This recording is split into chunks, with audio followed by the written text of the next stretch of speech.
The garden season is upon us, and I recently got a seed order in the mail. So today I'm gonna be showing you everything that I ordered. And I will also list everything down in the description below the video. So if you can't see everything or you wanna be able to look at the names of all the items, if you're thinking about getting those things for yourself, or if you're just kind of curious, then I'll have that all listed there for you. And also, just so you know, I did just get these, but these are not the only seeds that I'm gonna be using. Of course, I have lots of more seeds in my collection that I'll be planting out in the garden this year, and that you'll be able to see as I do garden videos throughout this season, all the other stuff that's going on. So this isn't the only stuff that I'm planting, but it is the new stuff and some stuff that I'm really, really excited about. But before we get into everything, if you do happen to be new here, my name is Sarah and I'm a registered dietitian, and this whole channel is about food and nutrition stuff, and that does include my garden. So if you're into that sort of thing, then make sure that you subscribe. Okay, so first off with the seeds, I did ask on Instagram, and a lot of you said that you wanted to see this haul, so I'm excited to show you what I got because I'm really excited about it. I placed this order. I got all my seeds this year from Baker Creek. I've ordered from them for a few years now, and they've got some cool stuff. If you're looking especially for some things maybe that you can't find other places, they have a really broad selection. I've also ordered in the past from Seed Savers Exchange and from Southern Exposure Seed Exchange, as well as Johnny's Seeds.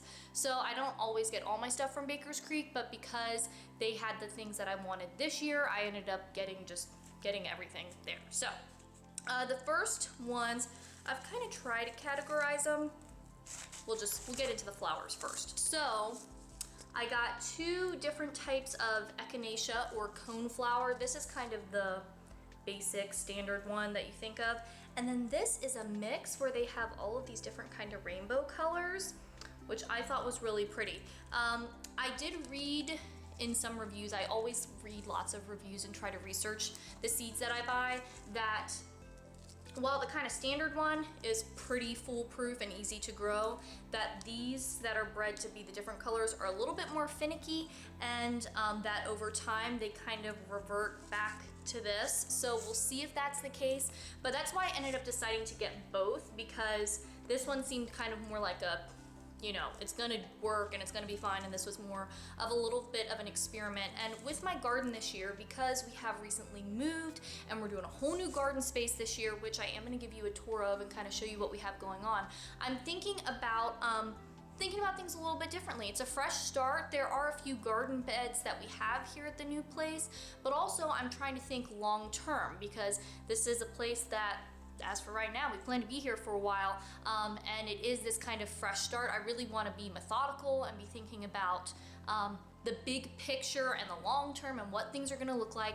And I'm also thinking a lot about perennials because of that, because before we planted some perennials, but nothing that was going to take too long or was too permanent. But now we're kind of thinking more that way. So this was also a nice thing that I could plant that'll come back every year. So I'm going to be sticking with a lot of the stuff that I love, but I also have some new things that I'm thinking about in the garden. Okay, that was a very long discussion about a couple flowers. But next thing we have are these snow peas. So these are supposed to get like 5 or 6 inches long, so they should be pretty substantial in terms of the food we get from them. But what I really liked about them is they have purple flowers, and I thought that was just another nice, interesting thing. It was a little different from the other snow peas that mostly had white flowers, so I thought the purple would be really pretty in the garden.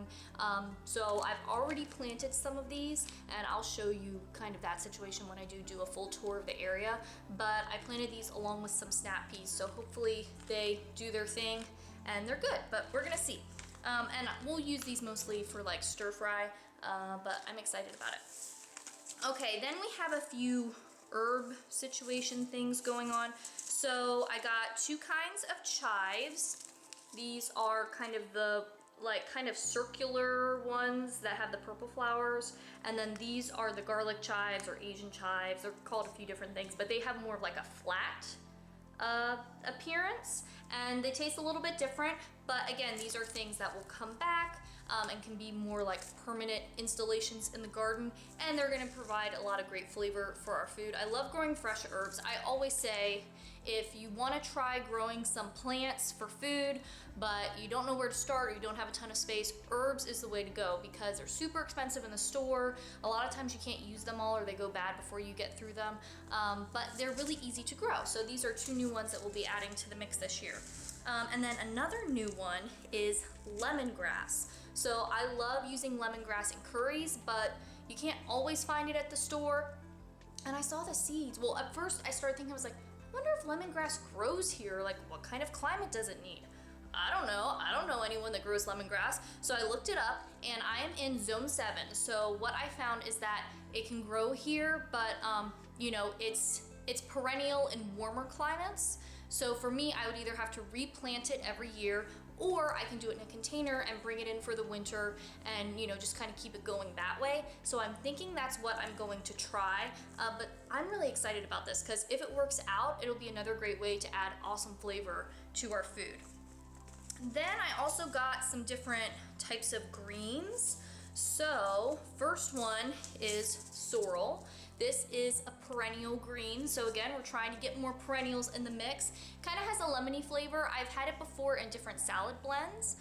So I'm excited for that. Hopefully that will do well for us and, you know, it'll come back year after year and also be something that will come up early in the season each year. And then I also got the red vein sorrel. It's also called Doc.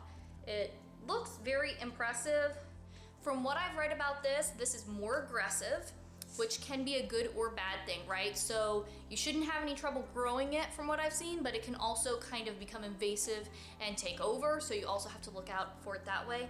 And also the leaves are really good at first, but from what I've seen, they do get more bitter as it gets warmer. So you can't necessarily eat them the whole time, but I've seen a lot of people that focus on perennials grow this and like it. So I don't know exactly what I'm gonna do. If you have grown this before, I would like to know your thoughts because it's one of those things where like I love something that's easy to grow, but I also want to be mindful of the fact that I don't want it taking over and kind of how to manage that and find that nice medium. So if you have advice on that, hit me up. And then the other leafy green thing I got was some Napa cabbage. So I have grown some different types of like mustards before and some other different types of greens. I've never grown any like round cabbages, but these are supposed to be pretty easy to grow, and I have gotten into making kimchi. And when I go to the store, the Napa cabbages, it really varies in their availability and also in how good they look. Sometimes they're like not that great, and like I would use it in like a recipe, but I don't really want to use it for something that I'm trying to preserve long term. So I thought, you know what, if I can grow them and preserve them, I think that would be awesome. And you know, we'll just see what happens. So I'm gonna try these guys out. And then because, you know, a lot of seed companies do this, they give you free seeds as well. So I got 2 packets of free seeds with my order. First one I got was this lettuce. So I think, you know, we'll see, maybe we'll grow some of that. And then I got some dill, which I already have this kind of dill, seeds for it, but we love dill and, you know, it does great. So I feel like can't have too many. And, you know, also I can share it with other people too. So that's everything I got in my seed order. And like I said, there's a lot more stuff coming as far as what I'm gonna be planting in the garden. So hopefully all of these things make it in and they work out. But of course, I'll be doing lots of tomatoes because I am the tomato queen. I love a good tomato, and a few other things, but you'll be seeing that coming up. And let me know in the comments too. I would love to hear about your seed orders, what types of stuff you're growing. I know a lot of the seed companies, well, at least Baker Creek kind of got slammed with seed orders because of the situation right now. I think a lot of people are thinking about growing their own food, but also a lot of people are just stuck in their house and maybe they have a little bit more time to devote to their garden. So like Baker's Creek had this big thing on their website, like we're a little delayed, we're not at full staff because some people aren't able to work, you know, different situations. And then also we've gotten so many more orders. So mine took a little bit longer to get here, but they made it and it worked out. So let me know what kind of stuff you're planning to grow, and especially if maybe you're a new gardener this year or kind of getting into it. I would love to hear about that too and what kind of stuff you're doing. Like I said, I'll be doing garden updates this year. I'll be showing you what's going on. And I'm especially excited because we do have this new space. So it is gonna be a fresh start and we'll be doing some new things. So even if you've been here for a couple years and you kind of know what kind of stuff I like to grow and how my garden looks, everything's gonna be different this year. So We're gonna get to try some new stuff, learn a little bit together, and just kind of see what happens. That's my general approach to gardening, is let's just see what happens. And yeah, there's gonna be a lot of that going on this year, so definitely stick around for that. And if you happen to be new here and you do want more healthy eating tips and nutrition info and videos like this one, then make sure that you subscribe, because eating healthy and living a healthy lifestyle really doesn't have to be complicated, and I'm gonna show you how to do it. And if you wanna watch some more videos, I have a couple linked over here that you might like. Thanks for watching. I hope you're having a great day, and I'll talk to you next time.